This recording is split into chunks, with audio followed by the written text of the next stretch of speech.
ไม่สูงพี่น้องเขากูเกาะกูเจ้าขนาดคำก็ได้ก็ตรงนั้นอยู่ขึ้นวันที่13เดือนธันวาคมปี2020ฮะเขาขามาครบทมยากันในคำขึ้นลึกขนาดคำนั้นได้ก็เดมาลึกอีกหนึ่งขนาดข่าวยามหมดเลยก็เดมีอยู่ข่าวยาม10 โมงเมืองไทยพี่น้องเขาหลายๆก็ตีนอนรับกันเยอะขนาดซื้อไปรับก็เขาขามาปั่นแห้งกันเนี่ยเมื่อจ้าเลยก็ว่าตีอัมมาตีนอนรับก่อนเนี่ยก็พอไปเลยมาครบทุกเนี่ยพี่น้องผู้ปั่นแห้งเขาก็นอนก็ซ้ำไปรับใจตึกจับไว้อยู่นั่นขนาดเนาะก็มาครบทุกเนี่ยกันคำก็ได้ก็เขาขามาโดยปางตึกเมืองใหญ่2 เมืองเกิดขึ้นแท่งครับเนาะว่าเซอิสราเอลและปาเลสไตน์กึดตึกกันกว่ากำในปางตึกซ้ำขึ้นกว่าปองดังปากีสถานและอัฟกานิสถานครับเนาะที่ในก็เลยว่าเปลี่ยนปางตึกใหญ่ไว้ครับปางตึกในเกิดขึ้นมาข้าวดัง2 วันแล้วครับเนาะภายดังปากีสถานเขาภายดังอัฟกานิสถานเขาอันเป็นลงปองซึ่งตลีปานครับเนาะอันนั้นก็ซึกเขาเลยตายกว่า2 ปากก็แล้วครับย่าก็ภายดังปากีสถานทำตายกว่า50ก็นะครับเนาะปองว่าทั้ง2 ภายในมีลองลูซุมกำในเฮาขามาด้วย2 เมืองในมวลตั้งอัฟกานิสถานในเปลี่ยนเมืองตีนอเมริกันเข้ามาซิมยาวก็มาตั้งตับซึกไว้ยาวก็มาก่อตั้งลงปองซึ่งใหม่เกิดขึ้นมาครับเนาะพอถึงมาปี2021อันเป็นประธานาธิบดีโจไบเดนนั่นก็สั่งถอนทัพซึกออกครับเนาะสั่งถอนทัพซึกออกเฮ็ดให้ซึกอเมริกันนั่นอยู่ในเมืองอัฟกานิสถานเนาะย้อนเปิดคนเมืองเขาก็ป้อใครป้อใจตีว่าเดียวแห้งซึกกว่าอยู่ไว้นั่นน่ะสิเลยมีรองใจจ่ายดังนำกำไรเหมือนเจ้าหนังประธานาธิบดีโดนัลด์ทรัมป์มือมันเจ้าไล่เปลี่ยนไว้ประธานาธิบดีปอกที่1นั่นมันเจ้าก็รัดว่าเตอันถอนทัพซึกอัฟกานิสเตอันถอนทัพซึกอเมริกันในออกในเมืองอัฟกานิสถานย้อนว่าต่อสู้กันในมันต่อสู้กันแห้งหนาลายก็กำไรเหมือนเจ้าหนังตาลีปานในอยู่ในฮูลินอยู่ในถ้ำเพราะว่าฮันซึกอเมริกันที่ไรก็ว่างหมักเนาะยื้อใส่เห็นไหนจะเลยก่อการฆ่าได้เรื่องกันเนาะกันมันสุดว่าในอเมริกันในก็กัดตั้งตับซึกว่าอยู่20 ปีกับอุปเปิงพ่องงำปั่นเมืองอัฟกานิสถานในครั้ง20 ปีกว่าการในครั้ง20 ปีนั้นอันเป็นจุ่มตาลีปานในกึดย่างลือเสลต่อสู้ต่อถึงพ่ออเมริกันเขาพ่อไรถอนตับซึกที่อเมริกันเขาถอนทัพซึกนั่นก็1ในก็ย้อนเบอร์ก้นเมือง2ในก็ย้อนเบอร์ประธานาธิบดีโดนัลด์ทรัมป์เนี่ยพอถึงมาปานประธานาธิบดีโจไบเดนในก็สั่งถอนทัพซึกกันเนาะเมื่อนั้นในอันเป็นก้นเมืองอัฟกานิสถานเขาในเสลายอเมริกันเขาเนาะใครปานอเมริกันในปอกมือกว่าก็กะว่าเพราะอเมริกันมือกว่าในซื้ออันยามปันเฮียงอเมริกันซื้ออันอเมริกันยามมาอุปเปิงปันที่นั่นเนี่ยก็ถูกตริปานเขามาซิมนั่นขนาดเนาะตริปานเขามาก็เดียวทุกข้อซุ่มตริปานเขาก็เป๊ะกว่าเนาะยาก็ตริปานก็เลยก่อตั้งลงปองซึ่งก็ได้อัฟกานิสถานอันเป็นอัฟกานิสถานครับเนาะก็ได้เขาขึ้นมาด้วยทางไผ่ปากีสถานเนาะปากีสถานในติ๊กต่อหายื้อกันดังอินเดียเมื่อหลายเดือนพ้นมากครับเนาะพี่น้องเขาหลายๆก็ได้ยินข่าวอยู่ปากีสถานในเป็นเมืองที่มีเครื่องรักนิวเคลียร์ครับเนาะเป็นเมืองที่มีเครื่องรักนิวเคลียร์ในมันเดมีอยู่มอก70 ปลายครับเนาะลูกป้องมันครับเนาะอันในกับมือที่มันมีไว้ครับเนาะในในปากีสถานนะครับนะปากีสถานในที่เป็นอ้อยดีกันดังอิหร่านใช่ไหมครับก้อยกาวันมาได้อเมริกันซ้ำใครไล่กว้างเฮอร์มินดีในเมืองอัฟกานิสถานย้อนเพื่ออเมริกันเขาย้ำรัดว่าเข้ามาสร้างเฮ็ดไว้เมื่อนั้นอเมริกันเขามาปกป้องเขาเนาะในข้าวดัง20 ปีลุ่มๆอเมริกันเขามาปกป้องเมืองอัฟกานิสถานกำในประธานาธิบดีโดนัลด์ทรัมป์ได้ซ้ำว่าเมืองอัฟกานิสถานในมันจำเขตอำเภอห่างไกลนั่นเขตนั่นขนาดเนาะ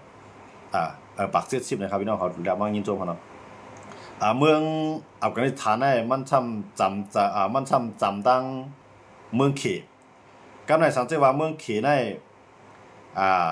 ตีเอาเครื่องบินในมาลงที่นั่นเสียยื้อใส่เมืองอเมริกันก็ไล่นั่นขนาดเนาะย้อนเปิดว่าตลีปานในมันกว่าเฮ็ดก็เขตเนาะเมืองตั้งในอัฟกานิสถานนะครับลงปองซึ่งอัฟกานิสถานนะครับเฮ็ดก็อเมริกันเอามาอุปเปิงพ่องงำมาจอยแถมนั่นขนาดเนาะมาตั้งตับซึกก็ในพวกอเมริกันเขาออกกว่าในตลีปานขึ้นมาเตี้ยนก็ตลีปานขึ้นมาเตี้ยนก็อะไรตั้งยอมรับตั้งยุโรปเขากำในก็ขี่เขารัสเซียเขาเมืองอันเป็นผู้เขียนตั้งยุโรปเขานั่นขนาดเนาะเขาก็ ขับห้องตลิบานในขึ้นมาเป็นลงบองซึ่งยาก็ตลิบานในก็เข้าหาเขนั่นขนาดเนาะกำในอเมริกันซ้ำคาเลกว้างเฮือมินในการลองของร้องในขณะคาเลกว้างเฮือมินเพราะอเมริกันคาเลกว้างเฮือมินในอเมริกันในเดียวที่ซึกเข้ากันในมันจะมีลองรู้ซุ่มน้ำมันจะมีลองรู้ซุ่มน้ำกำในเพราะว่าอเมริกันในอันจังเข้ากันในอเมริกันในส่งขีปนาวุธในปันไว้ปากีสถานกันเนาะเต้ๆในปากีสถานเป็นอุลีของเขฮะนะก็การมันสำเฮ็ดก่อทั้งสองเมืองเฮ็ดก่อทั้งอเมริกันเลยเฮ็ดก่อเขเนาะปากีสถานนะครับเนาะกับในมวลตั้งในอเมริกันเลยตั้งอินเดียในจำใจกันพอถึงว่าประธานาธิบดีโดนัลด์ทรัมป์ซ้ำประธานาธิบดีโดนัลด์ทรัมป์ซ้ำมากขึ้นก่อนอินเดียย้อนไปว่าอินเดียในจอยแถมรัสเซียเนาะจอยแถมลองซื้อน้ำมันว่าแก๊สว่าสั่งเช่นนั้นครับเนาะอเมริกันนั้นว่าเพราะว่าเขเลอินเดียเนี่ยอย่าไปหับซื้อน้ำมันรัสเซียย้อนไปรัสเซียในเฮ็ดบางตึกต่อยูเครนประธานาธิบดีโดนัลด์ทรัมป์ซ้ำห้ามไม่ดีนะกำในอินเดียในซ้ำพอใจอินเดียเนี่ยพอใจอินเดียในซ้ำกว่าเฮ็ดก่อเขเนาะหมดเลยในกลางกลางขวดอันจอยแถมมีหนองเหลียงอยู่กูว่าในคันนะซ้ำกว่าเฮ็ดก่อเขขาสองก้อนนั่นเก่งจอยซึกมาทั้งสองฝ่ายกว่าเฮ็ดก่อเขก็จำใจนั่งเขนั่นคันเนาะกำในปากีสถานและอินเดียนั้นเป็นผู้เขียนกันเห็นในการลองของร้องนะเต้ๆในปากีสถานนั่นก็เป็นโอ้ดีของเมืองตั้งในอินเดียในจำใจอเมริกันเขาเลยเมืองตั้งในอินเดียในจำใจอเมริกันกำในปากีสถานก็เลยจำใจเขที่ไหนกำในอินเดียซ้ำกับจำใจเขเพราะฉะนั้นจะนำทอมอเมริกันเพราะทอมอเมริกันก็อเมริกันนั่นก็จอยแถมปากีสถานเนาะจอยแถมปากีสถานว่าไล่มูลนิธิในปากีสถานในเด็กคัดใจให้มันพอจำใจอเมริกันเสียตีจังไล่เครื่องบินอันเป้าหมายสูงสุดแต่ปากีสถานในใครไล่เครื่องบิน F16 ค่ะเนาะใครไล่เครื่องบิน F16เมืองต่างเนี่ยมันจำใจนั่งขี่เขาเนาะมูลนิธิก็ต้องจำใจกันก็ก็ว่าอเมริกันก็สำคัญว่าตาเดมังเป็นตอลิบานเกาหลีตาเดข้านอำนาจต่ออินเดียกลางคนเกาหลีตีเฮ็ดให้ปากีสถานในอเมริกันในมาจำใจกันให้ไหนบอกว่ามันปิ่นโคมันนั่นค่ะเนาะเมืองต่างในปากีสถานในเอาตั้งจอยแถมตีเคอินเดียซ้ำเอาตั้งจอยแถมตีอเมริกันให้ในเมืองต่างค่ะเนาะอย่างก็อินเดียในซ้ำเป็นอุ้ยดีกันตั้งรัสเซียจำใจกันตั้งรัสเซียแทงตั้งหนึ่งก็จำใจตั้งอเมริกันก็ในเพราะว่าขาขึ้นมาโฮมมือกันขึ้นตั้งเขอินเดียอย่างก็รัสเซียในอเมริกันก็มีตั้งเลือกขนาดเนาะอเมริกันก็การไล่ห้องเอาปากีสถานเนื่องโดยปากีสถานในมันเป็นเมืองที่มีเครื่องรางนิวเคลียร์ก็เป็นเมืองตับซึกอินแห่งใหญ่เหมือนกันก็การมันตันอินเดียค่ะเนาะมันตันอินเดียก็การพวกการต่อสู้ว่าในอินเดียในสัมมีตัวทบในปังตึกก็กับปากีสถานในมันมีตัวทบในการตึกเห็นไหนมันนำการตั้งแขนมันเปลืองกันอินเดียในมันเอาหัวนับก้นมันนำมันว่าเอาเครื่องรางนักมันนำว่าก็การในการต่อสู้นั่นมันนำแกนแข็งเหมือนเจ้านางปากีสถานค่ะเนาะอย่างเพราะฉะนั้นอเมริกันในปากีสถานในก็ได้มาคงมือกันที่ไหนได้มาคงมือกันแล้วก็เป้าหมายสูงสุดของปากีสถานได้ใครไล่เครื่องบินของอเมริกันนั่นค่ะเนาะใครซื้อเครื่องบิน F16ก็กับอเมริกันได้ขายบันได้ก็ได้ไล่ด้วยทางต่างหน้าค่ะเนาะได้ไล่ด้วยว่าปากีสถานได้ไว้ใจได้ก็คืออย่างกันเนาะมื้อเดียวในอเมริกันได้ตั้งปากีสถานได้จำใจในปากีสถานได้ตั้งอัฟกานิสถานค่ะเนาะจีขาก็ใครเหมือนกันไหมค่ะนะก้อนนึงอัฟกานิสถานก้อนนึงซ้ำปากีสถานนะครับเนาะอันเป็นฐานทั้งหลายนะครับเนาะเขาก็เป็นสายกลางนั่นอะไรที่มันได้ก็ในพวกอเมริกันในใครเครื่องกว้างเครื่องบินเนาะกว้างเครื่องบินในเมืองของอัฟกานิสถานนั่นค่ะนะขี่ในมันได้จังหวัดลงไรนั่นนะว่าตั้งนานว่าอย่าไรว่าอเมริกันในใครขึ้นค่ะนะก็การตัดดินไรนั่นก็เตรียมแล้วจนเบอร์ว่าตับซึกตาลิบานเขาตื้นรัดว่าตื้นอัมปันให้อเมริกันมาเกี่ยวข้องซ้อมในเมืองอัฟกานิสถานนั่นล่ะเนี่ยเขาตื้นว่าจะเป็นยังไงยังเป็นจะในตาอเมริกันที่เข้ามาแล้วจังว่าอเมริกันก็จะได้ส่งเครื่องล้างนักในปันปากีสถานในก็มังมือเรียนในเขามังนะมังนะข้าทั้ง2 วัน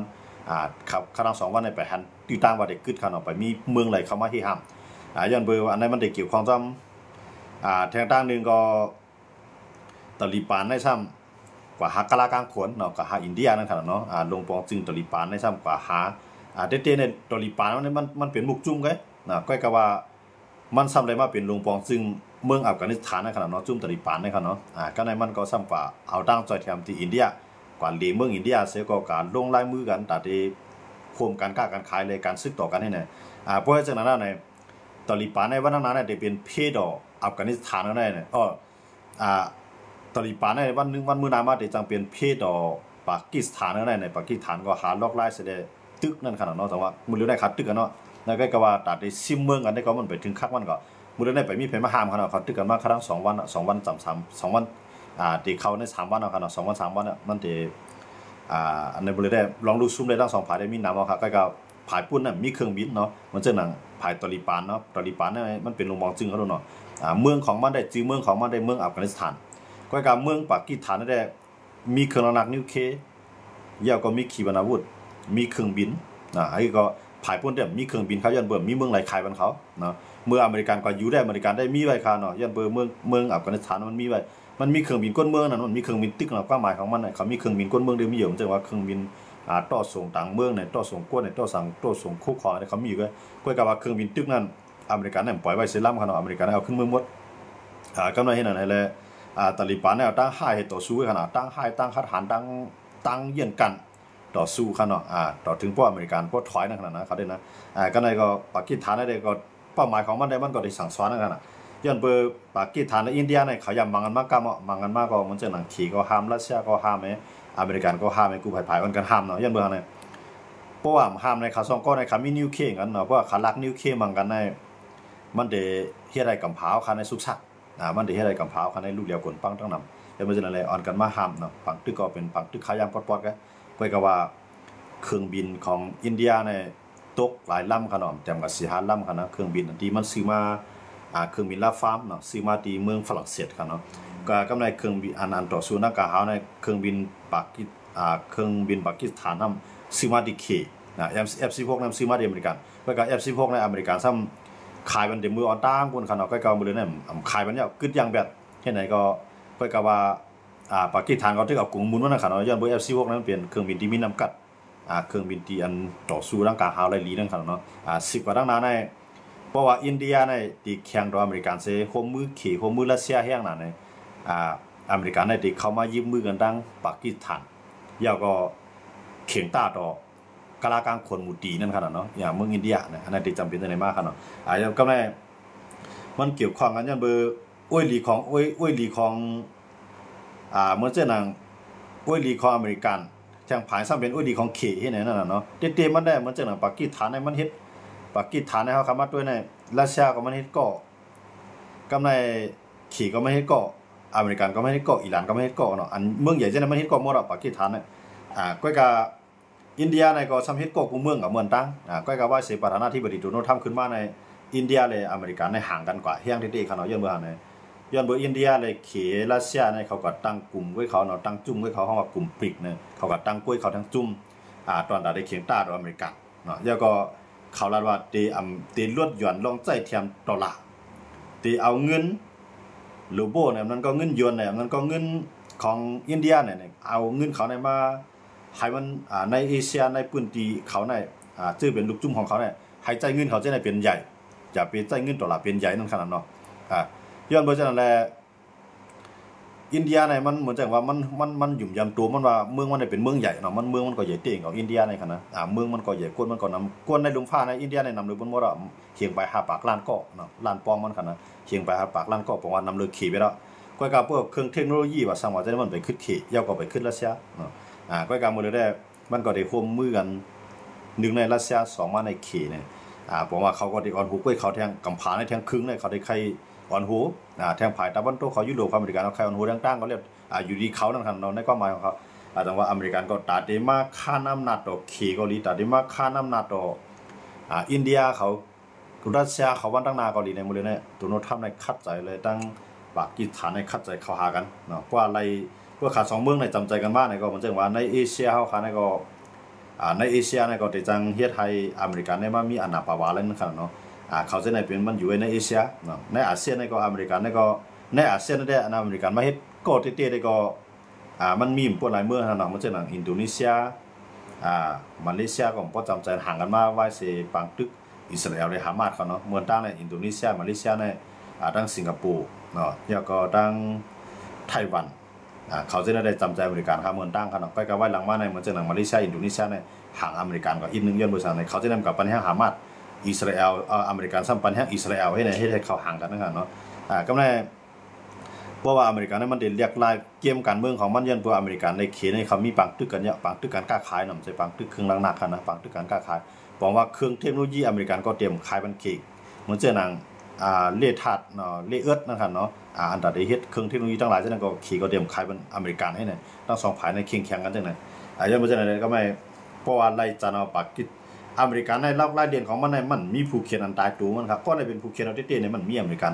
นะมันเหมือนเช่นกันเขาเข้ามาด้วยทางเหมือนเช่นทางอิหร่านเขาเนาะอิหร่านเนี่ยเปลี่ยนอุลีของรัสเซียเปลี่ยนอุลีของเคก็ในอิสราเอลซ้ำเปลี่ยนอุลีของอเมริกันยุโรปเขาจะได้เป็นอุลีของอเมริกันก็ในอเมริกันในหนังคือได้คุมไล่อิหร่าน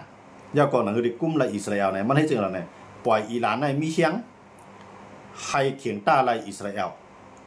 กำไรให้อิสราเอลในแก่นแข็งกุมกำไรตาวันออกกลางที่ไหนมันจะอเมริกันมันเรียนนะครับนะกำไรเพราะว่าอิหร่านเนี่ยมันแก่นแข็งในอิสราเอลเนี่ยก็เตรียมพวกไข่ทอมอเมริกันยันเปิดมีตัวหลอกมันเพราะว่าอิสราเอลเนี่ยทอมอเมริกันเนี่ยเอาอิหร่านเนี่ยมาหลอกอิสราเอลก็ในพวกอิหร่านเนี่ยมันแข็งแห้งหนาล่าเนี่ยปล่อยมันอิสราเอลเนี่ยแก่นแข็งตัดได้ไปตบตัดได้ไปตบมันให้อิหร่านเนี่ยโอนลงอันนั้นลอกไล่เรียนการเมืองของอเมริกันเนาะการไล่ตัดได้สร้างอินให้อเมริกันก็ในเหมือนจะหนังซาอุเนี่ยมวนตั้งเนี่ยเป็นอุ้ยเรียอเมริกันจำใจกันเต้ๆครับเนาะจำใจกันเต้ๆมวนตั้งเนี่ยนะก้อยกาไว้หลังมาเนี่ยเครัสเซียซาอุดิอาระเบียเนี่ยครับเข้าใจแต่ได้มาจำใจกันตั้งเครัสเซียอเมริกันสัมพันธ์ว่าพวกปล่อยซาอุกว่าในตะวันออกกลางในตีที่ไรอเมริกันในมีอันนาปาวาลดลงย้อนเบอร์จังนั้นแหละโลปล่อยให้อิหร่านในมีเชียงให้ไปหลอกไว้ซาอุเนาะย้อนเบอร์ซาอุเนี่ยอิหร่านในขับเมียนกันกำในอิหร่านและอิสราเอลก็ขับเมียนกันอันนั้นเป็นลอกไล่เรียนการเมืองของอเมริกันนั่นคือตีภายไรก็เตรียมจังผัดมันได้ตีนะครับเนาะว่ามันเอาอิหร่านได้เป็นผู้เขียนได้เตรียมใจค่ะอเมริกันนะครับนะมวนตั้งในอิหร่านได้อเมริกันได้เป็นอุ้ยก็ดีกันได้ย้อนเพื่ออเมริกันได้มาขุดน้ำมันในเมืองอิหร่านกำในอิหร่านซ้ำว่าพอวันหนึ่งว่าน้ำมันเฮาบ่เราสู่ปล่อยไปเท่าในเฮามีสังดาดิต่อสู้บนเนี่ยย้อนเบ่จังอะไรมื้อเหลือเนี่ยเฮามีน้ำมันสู่ไหลน้ำมันที่เฮาก้อยกะเฮาก็ใครปิญญาที่สู่เฮ็ดปันไฟฟ้านิวเคลียร์เฮาเลยเนี่ยนะอันนั้นอิหร่านก็ย้อนอันตาได้เฮ็ดนิวเคลียร์เนี่ยมันดุกที่อเมริกันมากครับยาวกว่าอเมริกันก็ปล่อยก้นมันมาซ่อนปันยาวกว่าหุมมือกันตั้งอิหร่านก็ในเผื่อว่าอิหร่านเนี่ยเรียกรายผู้นำแทงโก้นึงยาวเนี่ยกำลังว่าน้ำมันเฮาหมดในอเมริกันได้เตรียมตัวถึงเขาเองก็จะเฮาหลวงมีเครื่องรักนักนิวเคลียร์เนี่ยผู้นำอเมริกันแทงโก้ซ้ำวนแต่เนี่ยนะอายาตะลอนะครับนะมีแนวทางปลายวนว่าเฮาหลวงมีเครื่องรักนักนิวเคลียร์หนังเขาเดี๋ยววันหนึ่งมื้อนามันในภายกลมจอยเท่าไหร่เนี่ยคำวนแต่เดี๋ยวมีนิวเคลียร์พวกเขาวนแต่เดี๋ยวมีนิวเคลียร์เนี่ยเพราะว่าอิหร่านเนี่ยมันมีนิวเคลียร์เนี่ยมันเดมังอิสราเอลกำลังอิสราเอลนั้นเป็นอุ้ยดีอเมริกันได้แล้วว่าอเมริกันได้อิหร่านได้ขึ้นห่างกันขึ้นเนาะขึ้นห่างกันขึ้นย้อนเบื่อเนี่ยย้อนเบื่อว่าอเมริกันนั่นก็เฮ็ดว่านิวเคลียร์นั้นเป้าหมายของอเมริกันนั้นตอนตัดตอบแทนกลุ่มมุนเกซูของอิหร่านที่อิหร่านนั้นมีน้ำมันปันเขาจังว่าเฮาเอาของสู่กับปันเอาหลายเฮาได้ขึ้นจอยแถมป้ายปิญญาสู่แล้วก็เฮ็ดนิวเคลียร์คือการนิวเคลียร์ที่เขาเฮ็ดนั่นแหละเขาเฮ็ดตอนตัดได้ใจไฟฟ้าก็ห้องว่าพลังงานนิวเคลียร์ก็ได้เผื่อว่าอิหร่านเขามีจังนั้นในเขาซ้ำมีแนวทางไปวนว่าใครเฮ็ดครั้งรักนิวเคลียร์เลยอเมริกันได้ต้องไล่ถอยหลังออกให้ไหนครับเนาะถอยหลังออกก็ได้ไล่เรียนการเมืองของอเมริกันการซื้อของอเมริกันเขาได้ทำไหนอิหร่านเนี่ยมันทุบแล้วได้เต่งเอาครับมันทุบให้มันอ้วนนะให้มันกุมเลยนะครับก็ได้เพราะว่ามีอิหร่านมีรัสเซียยุโรปในก็เตรียมสร้างกินอเมริกันนะอย่างเมื่อยุโรปเขาเป็นสหภาพไว้เขาเป็นเมืองพร้อมโฮมยุโรปเนาะเขาก็เป็นเมืองที่แข็งหลายเมืองมาโฮมมันอยู่จ้องกันเป็นว่าสหภาพยุโรปเนาะเมืองพร้อมโฮมยุโรปเนี่ยกำในอเมริกันในหนังคือได้กุ้มกำในยุโรปตั้งเสียงในให้ยุโรปในพวกได้เรียนหาอเมริกันเอารัสเซียในแข็งปล่อยให้รัสเซียในเป็นตัวหลอกเงินไว้นะมูลนิธิตั้งรัสเซียและอเมริกันในเข้าไปเป็นผู้เคียงกันติดๆครับนะยันเปอรัสเซียสามารถยูเครนซ้ำเป็นลูกจุ่มยุโรปนะยุโรปซ้ำเป็นโอ้ยดีอเมริกันเห็นได้จังไรว่าคาเมืองหางเป็นผู้เคียงกันนะคาเมืองหางเป็นผู้เคียงกันนั้นยันว่าเนี่ยยันเปอขาเป็นเมืองใหญ่ตรงเมืองใหญ่กันบ่ได้ขามามังกันในกำพาวในเดียวขามามังขาเอาตูเตี้ยนั่นมังกำในอเมริกันก็ว่ายุโรปก็หลุดจอยยูเครนนำเตียอเมริกันก็ได้จอยก็ว่าเฮาจอยนำจอยหลายให้ยุโรปในก็ซื้อเลยเครื่องล้างหน้าเขาในอันมันปานหลายก็มีเนาะปันที่ยูเครนเขานะยันบ่จังนั้นกำในพวกเตี้ยๆมันในอเมริกันในพวกใครก็ทุบนิวเคลียร์พวกใครก็ทุบรัสเซียเหลียวไปก็มันเฮ็ดไรก็มันได้เป็นบางตึกลุงภาพโปรแกรม3กว่ากำในน่ะคือมันเต็มเกิดบางตึกลุงภาพโปรแกรม3หน้าในอเมริกันนะครับมีพ่องลวดพ่อง ตอนแต่รัสเซียให้รัสเซียนั้นมีเชียงขึงคำไว้พอรัสเซียมีเชียงขึงคำไว้อยู่มอกหน้าเนี่ยเพราะมันมีปัญหาลองยูเครนเป็นสังอเมริกันได้ยุโรปเขาได้จอยยูเครนเนี่ยให้รัสเซียในถอยขึ้นก็ให้เอารัสเซียร่วมนั่นหมายมันเปลี่ยนอย่างไรพอรัสเซียร่วมลงกว่าในเมืองรัสเซียนั้นติดเตียกกับเป็นหลายเมืองเอาค่ะนะเหมือนเจอหนังสหภาพโซเวียตเมืองตั้งมี15 เมืองไว้หลังมาก็เตียกกว่าขึ้นรัสเซียเมืองเดียวกันเนาะกำในอันตึงมาอยู่จ้ำกันในมันก็ได้มีปีละลุดเนาะปีละลุดแท้ปีละลุดนั้นมันก็กลับเป็นเมืองก้อนคองก็กลายมันลูกตีสหภาพโซเวียตมากเลยยูเครนก็ลูกตีสหภาพโซเวียตมากก็กลายมันก็เหมือนตั้งในยูเครนได้อยู่กลางมันผายยุโรปไปให้ก่อผายรัสเซียไปให้ก่อก็ไว้หลังมาในมันใครเข้าในยุโรปไปเข้านาโต้ไว้ใครห่างไปรัสเซียยันบ่จังได๋เลยรัสเซียในเขาซิมเขาซิมยูเครนก็กลายมันซิมไรเนาะอันเป้าหมายของมันได้รัสเซียในอันซิมภายใน24 ชั่วโมงก็กลายมูลในถึงมาครั้ง4 ปีจำเอาค่ะเนาะเห็นนั่นแหละว่าไปเอารัสเซียนั่นกลุ่มยุโรปให้ยุโรปนั่นกลมกล้อมต่ออเมริกานะมูลในเพราะว่าอเมริกันว่าคือในยุโรปเขาถอมอเมริกันยันว่าอเมริกันว่าพอสุ่มเฮ็ดจอมเฮาพอสุ่มใส่เงินมามันจะเงินแต่ได้สร้างนาโต้นะครับเนาะสร้างเครื่องรางในนาโต้นะพอสุ่มใส่มา5%ได้เฮาได้ถอนตัวออกในนั้นน่ะพวกถอนตัวออกในยุโรปและรัสเซียในพวกบังกันในยุโรปเขาในเขาป้อกันตึกว่าในเขาเป็นเมืองดิโมคราซีมันตึกไรกำเดียวเขาได้ไล่ผ่านสภาพใต้สภาพเหนือได้ไล่ถอมเสียงกลางใจก้นเมืองในหลายขั้นตอนก็การรัสเซียในอันนา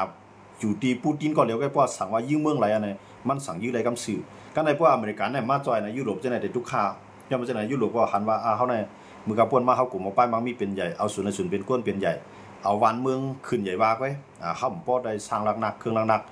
แต่ในลูกลามเบิ้ลใดเขามีตาเหตุตัวเขาบอกกันนั่นก็เนี่ยเมื่อนั้นในเขาตกลื่นนะเพราะถึงว่าวันนั้นในรัสเซียในหางแค่เครื่องหนักมีหนำหนาล่างตรงว่าเขาก็จะใหญ่เครื่องอเมริกันก็ยังไม่ใช่นั่นแหละมือจ้าตัวนู้นท่านมาย้อน2%ในค่ะเนาะ2 ปูนก็ลายไหลของจึงเมืองต่อ1 ลูกนั่นต่อ1 เมืองนั่นให้สร้างเขาว่าในหนาตู้ใน2 ปูนเนาะสังว่าอะไรปากปูนในก็ตา2 ปูนนั่นเอามาใส่เป็นเงินกองกลางหนาตู้ตาได้หางแค่เทคโนโลยีทั้งหลายเครื่องหนักทั้งหลายกำไรตัวนู้นท่านว่าโอ้ปอดอยรัสเซียหมังยูเครนมันไปขึ้นตรงไรง่ายๆโปหมอก2 ปูนของไล่ของจึงเมืองไหนไปป้อดูในเป็น5 ปูนเนี่ยก็ในเพื่อ5 ปูนเอาเนี่ยหมังเมืองไหนใครใส่ครับก็ในตัวนู้นทำว่าเมืองไหนใส่ตีลืบออกนาตู้ตัวนู้นทำรัดเขาในกันนะเมืองไหนติ่มใส่มา5%ของไล่ของจึงเมืองเขานั่นตีลืบออกนาตู้เนี่ยเขาจะในก็กูครับก็เลยใส่มาค่ะจังว่าเอารัสเซียหลอกไว้ขนาดนั้นเอารัสเซียหลอกจะในเขาเฮ็ดสังจึงว่ามีรัสเซียเขาจะในก็เตรียมสร้างกินอเมริกาเนาะยันเบอร์เขาก็เป็นสหภาพโซเวียตเขาเอาเป็นสหภาพยุโรปเขาก็มีเฮี้ยงของเขาเพราะว่ามีภัยมาลุกลามเขาไรเนี่ยเขาก็ม่านน้ำอเมริกันจังว่าอเมริกันในยิบเจอไว้กูผายค่ะนะในการเมืองลุงฟ้าค่ะนะอันมันยิบไรเต้ๆนะมีเขยนะมีเขยก็ดีมันยิบไรเต้ๆนะอันต่อก้อนอันต่อสู้ต่ออเมริกันไรเต้ๆนะมีเขยนะอินเดียก็มันปอบสุดๆเลยอินเดียในบนเตี้ยๆนะมันก็ขังนะอินเดียมันก็กับอินเดียในมันกับปืนเขยพวกเขยมีมันก็มาปืนอเมริกันปืนรัสเซียเห็นไหมเนี่ยอินเดียในค่ะนะย้อนบ่จะได้ดังว่าเฮาค้ามาด้วยในอเมริกันในมันจันเจิกมันไรกูเมืองอันมันจันเจิกไรในมันได้มีอยู่เขตเกาหลีเหนืออันนั้นได้มันจันเจิกไรครับนะเหมือนเจิงรัสเซียนะได้มันจันเจิกไรในเซตาก็รัสเซียนะได้มันเป็นพ่อดีตอนตาอเมริกันอยู่เสียเบอร์ตอนตาได้เอาไปหลอกยุโรปนั่นขนาดเต้ๆนะเพราะว่ามีรัสเซียในอ่อนๆน้องกว่าในเขตได้ขึ้นมาตามอเมริกันก็เดียวย้อนบ่จะได้ดังว่าวันมื้อหน้ามาสังเกตว่าเขตรัสเซียในมีปัญหากันมาวันนึงเนี่ยอเมริกันและรัสเซียมันจะเฮ็ดก่อกันขึ้นนะอันเป็นผู้เขียนอเมริกันเต้ๆในลุงฟ้าเนี่ยมันเป็นเกาหลีเหนือเลยขี่แกเกาหลีเหนือเนี่ยถามว่าบังกันได้เนี่ยมันได้เปรียบอเมริกันมันเป็นคู่ต่อสู้อเมริกันถ้าในกรมใจก็นะก้อยกามันซ้ำจังเปลี่ยนเพศของอเมริกันอยู่ยันเบอร์มันมีนิวเคลียร์เนาะมันก็ได้จังหายแบบอุ้ยดีอเมริกันเหมือนเจอหนังเกาหลีใต้เนี่ยเหมือนเจอหนังเกี่ยวปานเนี่ยเช่นนั้นมันได้จังมังไรนั่นขนาดเนาะยันเบอร์เจอนั่นแหละก็เลยว่าเปลี่ยนเมืองอันตี้อเมริกันกุ้มกำสังไรเซมิโอค่ะเนาะเกี่ยวกับเรื่องเกาหลีเหนือเมืองต้านในตัวโน้นท่านในคัดใจให้เกาหลีเหนือเกาหลีใต้ร่วมกันเป้าหมายของมันนั้นมันนี่คืออะไรเนี่ยพวกมันเกาหลีเหนือเกาหลีใต้ร่วมกันไรเนี่ยมันเป็นอุ้ยลีมันครับลูกตาได้เขียงตาแล้วตาได้ลดอำนาจรัสเซียเนี่ยตาได้ลดอำนาจเขเนี่ยมันได้เปลี่ยนพ่อดีแต่มันก็กะว่าเกาหลีเหนือเนี่ยยอมครับนะเกาหลีเหนือเนี่ยยอมปีนี้มากก็ย่าว่าพวกว่ายุโรปเนี่ยกล้าขายดอกเขาก็กล้าขายไปฮะก็กะว่าให้เขาปวดนิวเคลียร์เนี่ยเขาตื่นเต้นปวดขามอึบเขาในความหมายของกินตรงอื่นเนี่ยเขามีเขากินเขาก็ย่องกินผัก กล้วยกะเฮาให้เฮาปนนิวเคลียร์ให้เฮาเตรียมปวดเนี่ย